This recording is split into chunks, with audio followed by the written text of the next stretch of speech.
I was talking with somebody the other day who was complaining about how expensive it is to rent property, and they said, we need to implement rent controls. Now, I know this sounds like a great idea in theory, because if you tell the landlord, you can't raise that rent any higher. This is the cap. No more rent increases. We think that's going to be good for tenants, but history actually tells us a different story. And so my admonition for this individual was to educate themselves on historically what does that look like. You go to New York City, we've seen that in spades, and it doesn't turn out well for tenants.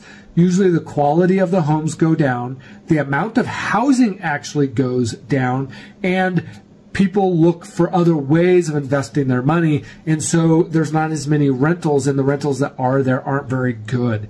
And so I would caution people when it comes to rent control.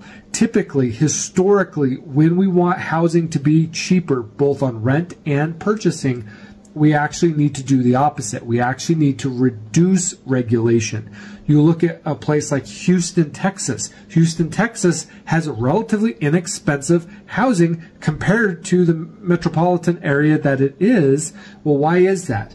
A large part of that is because they push back against regulation when it comes to housing. That is something we should learn from and we should implement. History has taught us a lot, so I would encourage everybody out there to learn what has worked and what hasn't worked historically.